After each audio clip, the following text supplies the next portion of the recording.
Unlike many of us in this part of the world, Frederick Beekner did not grow up in a church-going family.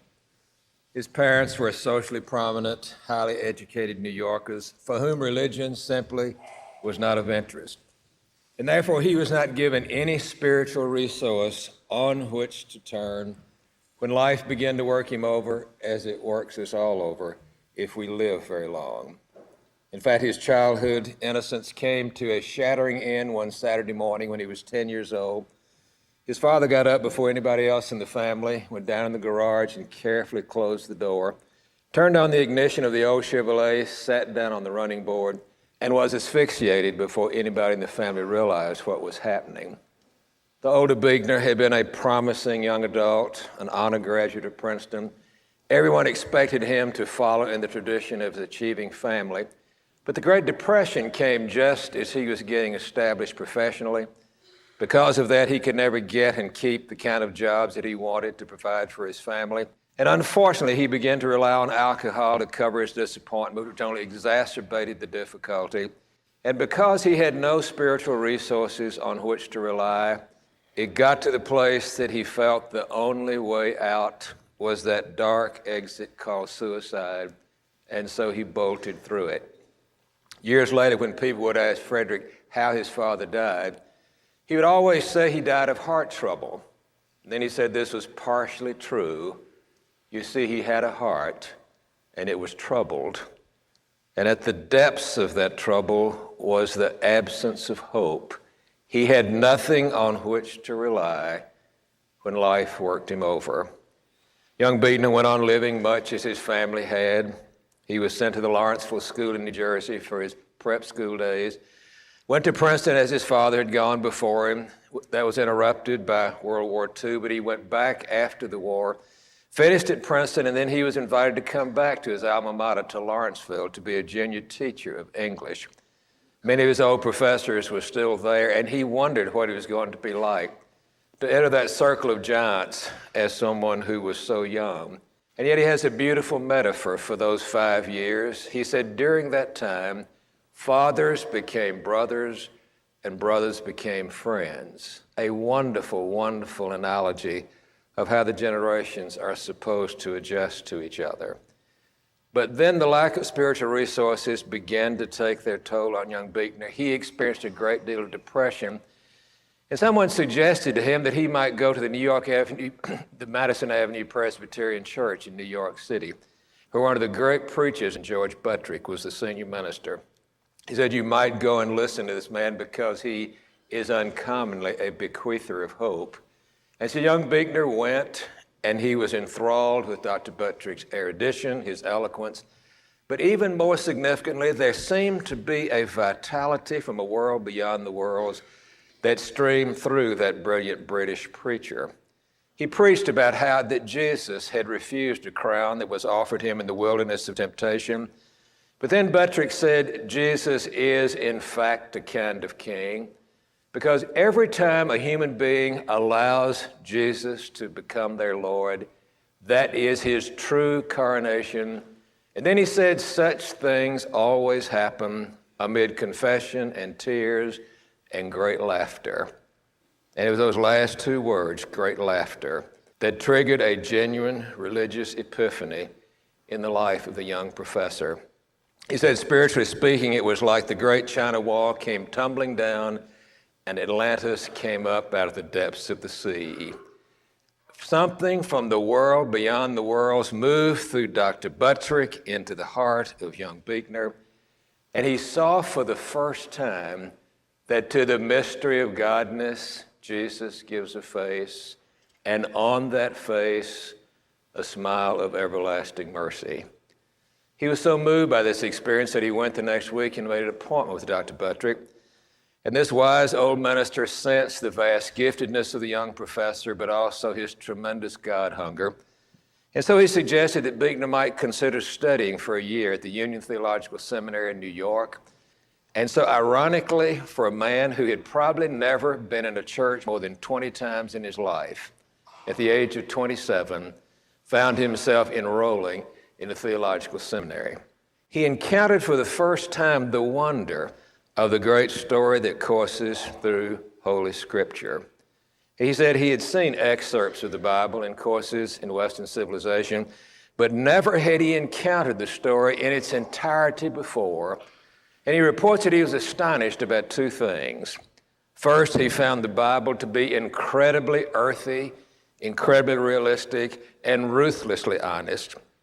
He was surprised to find that even its greatest heroes, like Abraham and Moses and David, were depicted as the flawed and failing human beings that they often are. But even more importantly, he said, what astonished him was a motif that he began to see always recurring in Holy Scripture, and it was that with this mysterious God, Yahweh, the worst things were never the last things.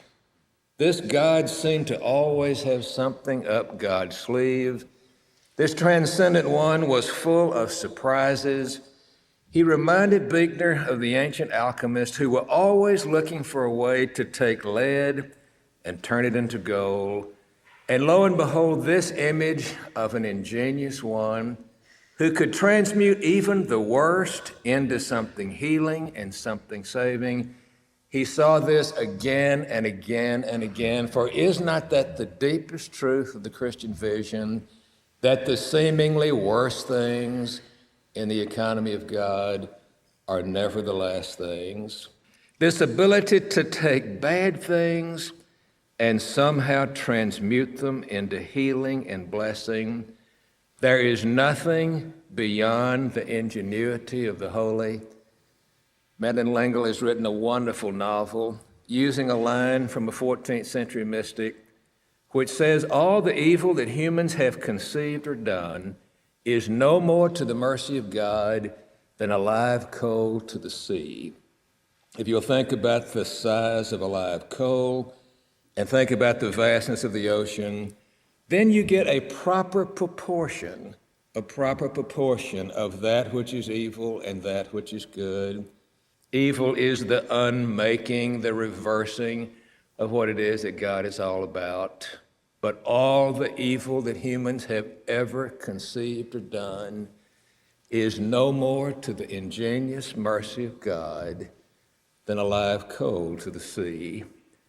Therefore, this morning I bid you hope, and at the same time to hope that this ingenious alchemist, who took the worst thing we ever did to the best thing God ever sent us, Jesus Christ, crucified him, and then 3 days later raised him back to life, because the worst things are never the last things.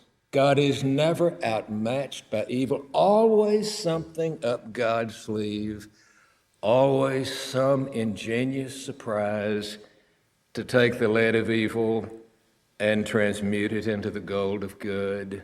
God's power to redeem evil is greater than evil's power to corrupt us.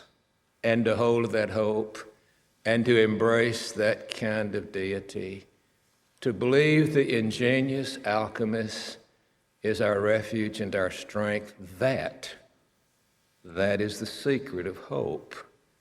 And it's God's gift to us this morning. Winston Churchill obviously had picked up the same motif that Buechner found in Scripture.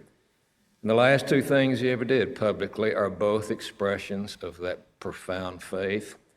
In June of 1965, by now a very old and weakened man, Churchill was asked to give the commencement address at a university in Middle England. He was badly infirm physically. They had to help him up to the podium, and he held on as if he was about to fall.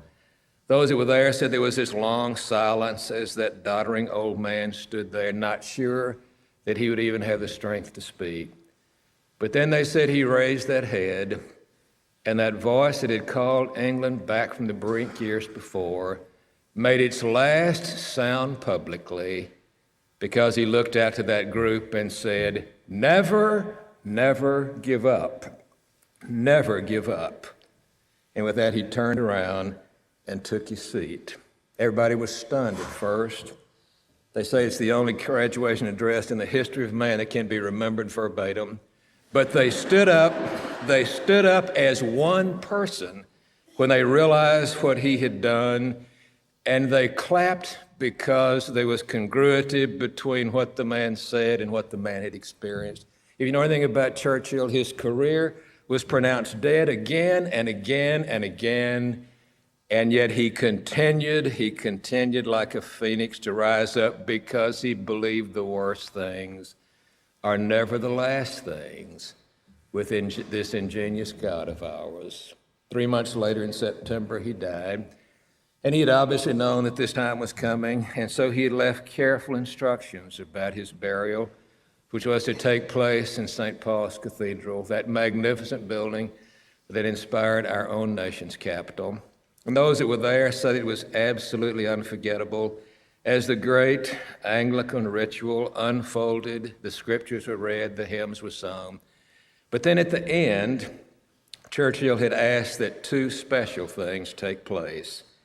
As his casket was being brought down that long aisle, he asked that a bugler be positioned on one side of the great dome, and as that sad procession made its way out, this bugler was to sound the tune of taps, that everlasting symbol that something has ended. Everybody there knew that an era had come to a conclusion, and they said there wasn't a dry eye as those notes ricocheted back and forth. Taps is always the reminder that we've come to the end of something. But then when those notes had finally been sounded and faded, Churchill had asked that another bugler be positioned on the other side of the great dome. And that bugler was called on to blow reveille. It's time to get up, it's time to get up, it's time to get up in the morning. It was Churchill's way of saying that the worst things, even death, given who God is, are not the last things. And this morning I invite you to leave this place, this holy, beautiful place, and let the sound of reveille be the sound of hope that rings in your ears. We are in a desperately difficult time, but there is only one God. Nothing else is as big.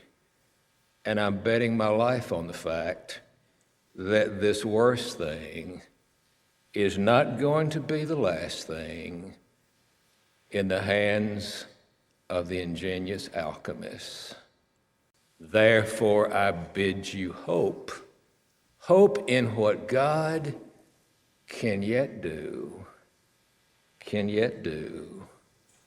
to redeem us.